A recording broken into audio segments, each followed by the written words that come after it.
I'll introduce myself. My name is Rachel Hutchison. I am a senior associate here at the National Head Start Association, and I work as a instructional designer and a course manager for the Academy, which, as you know, is the home for professional learning for Head Start.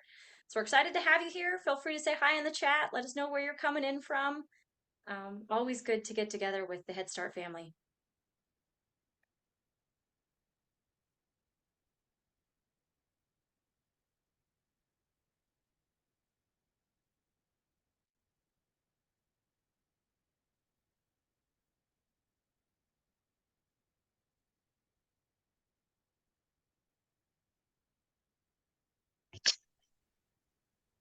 All right, welcome Miami-Dade. Hello, Minnesota. San Diego, Stuart, representing. Oh, Linda and Mesa. Lots of warm parts of the country represented today. I'm in Michigan. It's been raining today.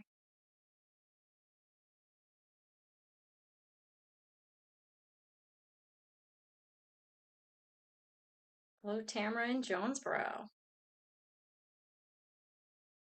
Okay, well, without further ado, we're going to go ahead and jump in today. We've got a lot that we want to share with you, some very exciting stuff.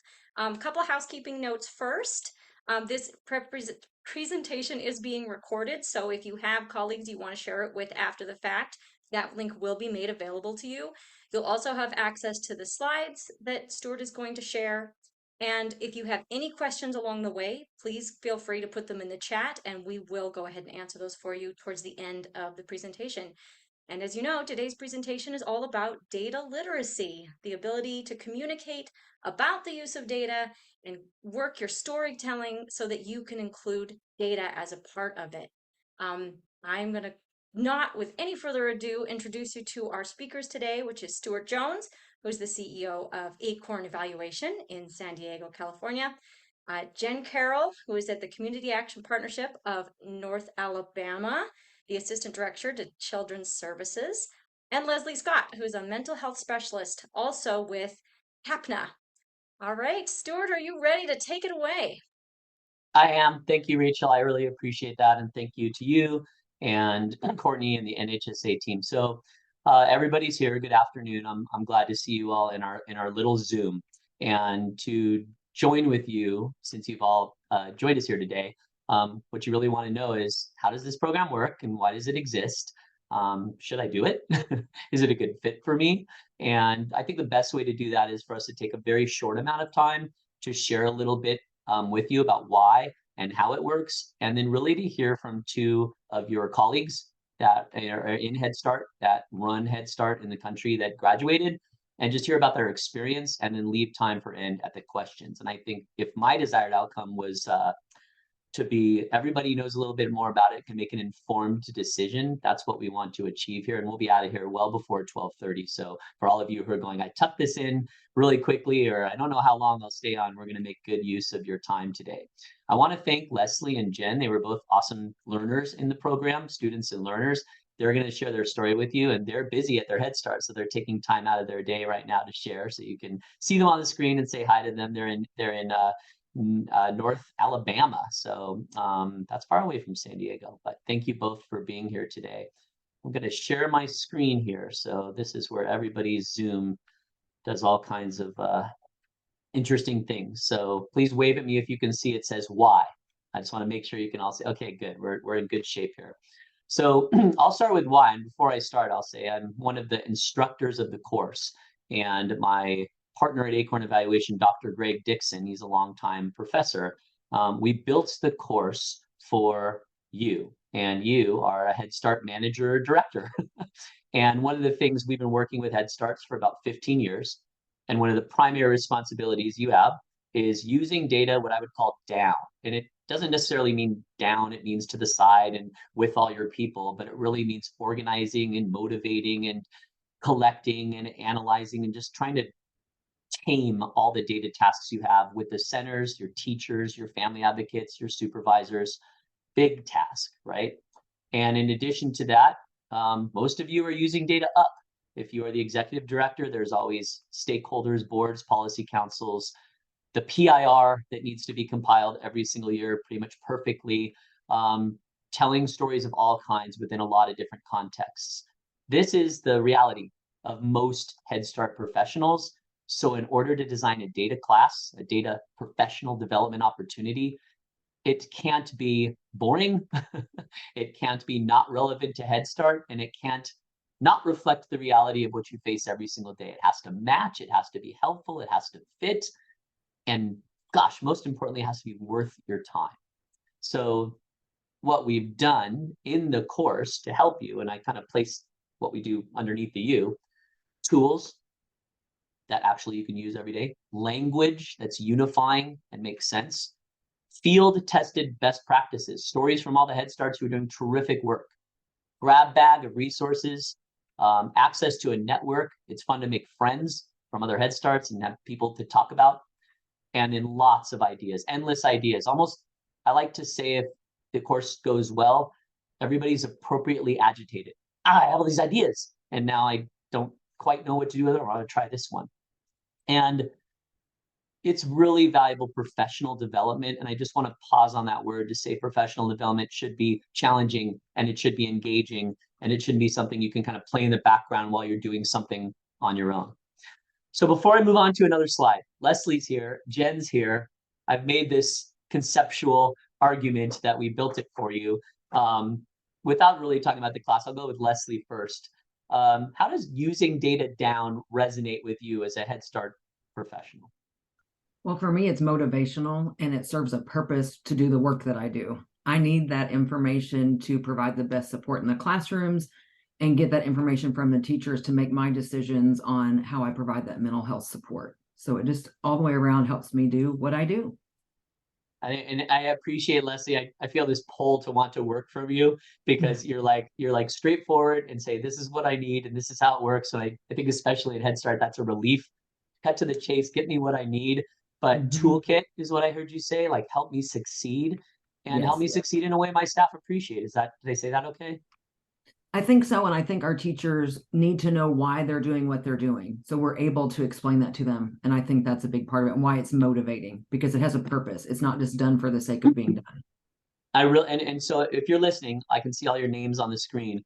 Put a little pin in the word that Leslie said, the why. I need them to know the why. We're going to come back to that. Jen, we'll flip to you for using data up. How does that responsibility resonate with you?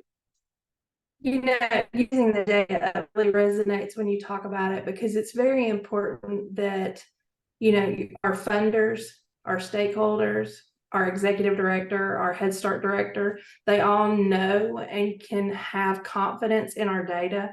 And so it's really important to me that being able to tell that story and share all of that data, the PIR, the self-assessment, the community assessment, all of that data that we have to collect as Head Start, to share that up and to share it down. It's really just, it's an awesome responsibility because, you have so much data and you want to make sure it's correct and you want to make sure you're getting that story out there. And so it's just an awesome responsibility. Good, thanks, Jen. And I work with directors all around the country, and for all the things you see on the screen down and up, there just hasn't been a lot of training. I would say that Head Start, Office of Head Start's expectation is they really define the educational framework, the FCE framework, the performance standards and guidelines. And I'm going to say this carefully, but I do believe the expectation was they'll figure it out. And I do hear that from most professionals saying, mostly I've DIY'd this. I've learned how to do it on my own, and I feel that responsibility. So I can see both nodding. If we had everybody on here, we could take a quick poll, but we're going to keep going on. That was the why, and thank you, Leslie and Jen, for digging into that a little bit. Here's what, and if anything, I'd like everybody on the webinar just to know how this works. So there are 3 5-week courses. You complete coursework on your own. So you log into a LMS, a learning management system, and you watch very short 6 to 8 minute videos, and you answer questions in the context of your program. So to unpack that a bit, you don't try to get the questions right. You don't have to watch the video like traffic school and go, what was the speed that you're supposed to be? You watch the video and the questions are, how does this resonate with you? What do you think about this? And then you put it in the box, and our instructors really lean into those answers. So you do that on your own time, and then you come twice a week to a Zoom for an hour with your colleagues. It looks just like this, except we can see everybody's faces, which is really important. The first course is the wonderful world of data. And believe me, we have named it correctly because we want data to be cool and fun and awesome. And oftentimes in Head Start, it is not. So we are going to claim that again and say wonderful world of data, exciting things. And the goal of this is that everybody can learn and master concepts in the context of Head Start. And it's interesting and fun and it fits. And by the end of that course, the 5 weeks, most people say, gosh, I'm glad I took this. I never knew those things before. Then we get into messy and dirty and lab. We start taking those concepts and we stick them into FCE, and we stick them into education, we stick them into health, and we're like, how do they fit and how do they work? And everybody makes story hordes and workflows, and they work in work groups, and they say, how does this go here and what could we do here? And there's a lot of work groups, and each one of these has a portfolio project at the end of like, I'm designing a training, I'm making a list of our workflows. And finally, it ends with when Jen talked about using data up. Since you now have the terminology and the concepts and you've done it all in your program, I want to tell stories of our impact. And I want to be able to do them really well. And what Leslie said, remember I told you to put a pin in it, the why is so critical. Why are we doing this work is going to be the centerpiece of these stories. And really everything you see on this screen is built around motivation. Every single one of your people should feel activated and sustained to have positive data behavior. I'm happy, I feel bought in, I understand the why, I'm collecting it, I'm analyzing, I'm responsible for it, and it won't be a task and it won't be arduous. So this is how the course works. And it's important to know it's 3 5-week courses. They're spread out by quarter, so it doesn't go 5, 5, 5, all smashing your time. It's fall, winter, spring, summer. There are nice breaks in between the courses. You take the 3 courses in order. All this information is on the NHSA website, and it will be provided at the end. I'm going to do 5 super quick slides and then ask Leslie and Jen to talk about their experiences with the course in the program. The 5 slides are borrowed from class. They're very quick. The thing that we really want to have our heads around is when we use the word data in Head Start, what are we really talking about? All the stuff you have to collect. We're really talking about this. Every single day, you and your team put effort into delivering comprehensive services to the children and families. True? That's true. Everyone's working super hard. That effort results in an enormous amount of information being generated. Yes, true. I mean, you have databases and so much that goes in there every single day. When I first got involved with Head Start, I looked at that, gosh, this is like the massive, massive degree of data, more than K-12, more than schools, more than hospitals, tons. And data is that information. So all that effort creates all this information. Data is that information.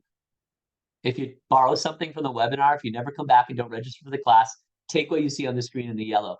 Data is effort. Data is your team's effort. It's how hard they work. That's so important to use that grounding philosophy. How your team thinks and feels about data is one of the most important factors in any program. It's where my company comes in and helps and works with that because it's such an emotional thing. If data is your team's effort, all that data you collect and store is basically a grade. It's a reflection of your staff's professionalism. It's personal, it's sensitive, which is why most of us as managers kind of get in trouble with the data parts, or it feels so intense. And it's related to their education. I'm not a data person. Right? Ooh, I like data. It'd be the same thing as telling you all who's good at art. And then Rachel puts her hands up and Tessa says, oh God, no, I don't do art. So it's the same thing with data and Head Start, is people see themselves as a data person or not a data person. And we want to change that. We don't want, I'm bad at art, I don't like singing in front of people, I'm not a public speaker. We really want to try to make data accessible and interesting and cool. And we want to give you, as the learner in the credential class, the ability to change the culture in your agency. This is one of the most popular and powerful definitions from the course, data transparency, and it doesn't mean you can see through it, and it also doesn't mean everyone has access to it. What it means is that every person in your Head Start or Early Head Start program can explain in their own words what's being collected and why. What is the ASQ? What's ERSI and how does that work? Most of your staff can't say it and won't be able to explain their own words. I'll stand behind that sentence. You can pick a fight with me, but I'll stand behind it. So part one of data transparency is explaining it comfortably with literacy in your own words, and then showing it. Look what I'm doing with it. Look at this report. Look how I use it. It's a tell me, show me approach. So those are the 5 slides about data.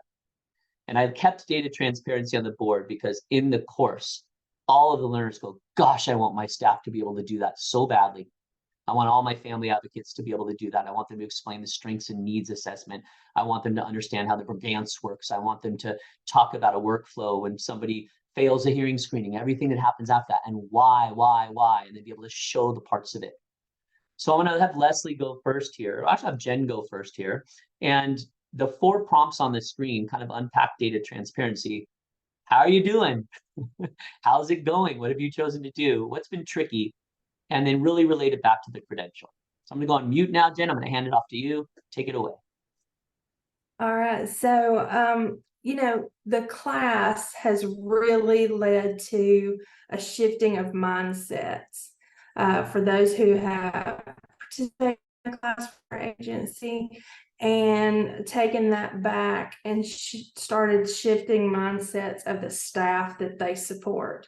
And so it's shifting that mindset from one of pure compliance because they said so, because they told you had to collect this data, to really an outcome-driven data storytelling mindset. And so we're seeing more buy-in and we're seeing more excitement about being able to really know what they do, know how they collect that data, know why they collect it, and know what we do with it. And so shifting from because they said so to now it really has a purpose. And so that's been really good to see from the participants and for them cultivating that in our staff once they've gone through the class. Can I ask you a question in the middle of your story, Jen? Did you think that was possible? Because it's kind of a magical transformation. Did you think that was possible in the class when we kept kind of talking about it? How skeptical were you? That's really my question. Well, skepticism, maybe this much, when you start the class, it seems so overwhelming to begin with, because with Head Start, you always have something going on, something that you've got to do. And so carving out that time to learn and then be able to take that back and share it with others. Sometimes you wonder if it's going to be worth it, but I'll tell you, if you really take what you learn in this class back and work it, it's worth it. And so, it is tricky because teachers just want to teach, family engagement staff, they just want to work with families. But if you can get them to take what you learned in the class about data and how they can use that as one of their greatest tools, then I think that, it's totally worth it. And so, yes, it can be overwhelming. It can be tricky. But if you can get yourself through it and get them there, then it's really worth it if you work the principles and the foundation that you learn in the class. Thanks, Jen. I really like how you articulated that, and I like putting pins in the part I want to steal and stick on the wall, and the one is worth it because it really is a trade-off. Like, can I do this, and will it translate into something that helps my program? So thank you very much for sharing. Leslie, as a mental health expert, content lead specialist, they're all on the screen, 1 through 4. Take a shot at it. Sure. I think I always have to start back here though, Stuart, because whenever you say that about I'm not a data person, I laugh either out loud or internally, because that was me walking into this class. I'm not a data person, but I was voluntold, encouraged, however you want to put it, to be in the class. And I was very hesitant because, like I said, that I didn't think I was a data person. I didn't really understand why I would be going to this, how it would help us. But through the class, it hit me, we're all data people. It's just different how we do it. So to me, that's what we're working towards in our program is in mental health. We are data people all the time, and we need different data. How it's going is completely different than it was before. We were reactive. So Jen would send out something with the request saying, this is the information I need. We'd react to that and scramble and try to find something. Now we've worked with Jen and we have a proactive plan set out of how we're gathering the data, and we review it constantly. I think what's tricky is not letting it get off of our radar. We make sure that we're reviewing our data reports at least monthly, and some of them even weekly, saying, oh, do we miss anything? Are we gathering what we need? And then we have an intern, which we are very blessed to have work with us. She's also reviewing data for us. So it gives her a benefit of learning, because she's in the agency. Oh, this is why we do what we do at CAPNA. So she can be another person out sharing the message, but we're also training her in data through this process. What's working best is that we listen to our staff, our teachers. Like Jen said, they want to teach. Why do we have to gather this information? So when they share a concern or say, we don't understand why we have to fill this out, if it's possible, we look at what we're asking them. And if we can revise it and make it more simple and still get what we need, we're going to do that. And we've had such a great response from teachers because they feel heard and validated. And then we have a better chance of getting what we need to do the work that we're doing. So it's just a payoff, but it's really putting in that effort and explaining, and it's moving from that mindset of, because we told you to, or we need it, this is really what we need. This is how we're going to ask you to give it to us. So it's a big shift in that thinking. And I think it comes back to relationship for us, especially in mental health, is our relationships are so important. And if we can have them understand why we're doing what we're doing, and it helps us support them and the children in their classroom, well, then they have more time to teach if we get the data we need. So it's just education. In the credential, how it supported this, every bit of it, because I walked in not really understanding why I even needed to have data and what we really needed. And it's just been a huge shift where now I can say, I'm a data person and I believe it, even if I'm not the same data person that Jen Carroll is. Leslie, thank you. And I had so many pins I wanted to put into things you said, because you do a good job. And we had this storytelling class of speaking in headlines, and the headlines are memorable. And the headlines Rachel grabbed, we're all data people. And that proactive versus reactive, we're either kind of always scrambling or trying to find what we can find versus we have a plan. And I have particularly appreciated your testimony of starting with the relationships with your hardworking people and kind of reframing what they're doing. And I think one thing I want to amplify that you both said is this wasn't some kind of crazy makeover. It was little tiny changes, right, along the way that you felt really good about, that you were inspired by the course, but also you had all these other people trying to make them in their own programs too, and you got to come back and talk about it. Real quick before we do field questions, I'm going to surprise you both with something. So at the end of the course, we have this instant word cloud, right? So I'm going to share one. I just took this from one of the classes. We've had about 450 Head Start professionals go through the Data Literacy Credential from all over the country, all 50 states, everywhere. But we say, describe this course, the entire course, in exactly 3 words. And then everybody just bombs the word cloud on the screen. So Leslie, Jen, I don't know if this is your class, but like, read them all really quickly. Pick the 3 that you want to kind of claim right now. And then just in a minute or less, it's instant storytelling. In a minute or less, kind of claim, this is what the one you picked and why. Either one of you can go first. Oh, I can. Interesting, informative, and inspirational. Interesting because I can't believe I'm saying data is interesting, but it is. And every time I learn something new and see how it plays off the next thing. So I think sometimes just still being surprised by that keeps it interesting. Informative, the data always has something to share and tell us. We just need to figure out what that is and then how we use it. And telling those stories is so important. And then inspirational. We've used these stories already with addressing challenging behavior, and it's completely shifted how we've done things in the agency and relationships we've built with education team, mental health, our coaching, and it just looks completely different. And I think it inspires our teachers to see us taking this, even though they don't know every little minute detail of data, they know we're taking this information and really reflecting on it with what we do. I would have thought you prepped that. There's like, this is an experiment and you grabbed it, you did each word. So again, you're a good storyteller. No pressure, Jen, but is there one on here that pops out to you? I'm like tickled how that went. I know, right? The intense, rewarding, and possibilities. That one speaks to me because when you're going through the class, it's intense. Doing the projects, answering the questions. Rewarding. It's rewarding, especially if you can get your example used in the class, because that's like, oh. And then rewarding because you see all of the aha moments in your staff when you go back and use what you learned in the class.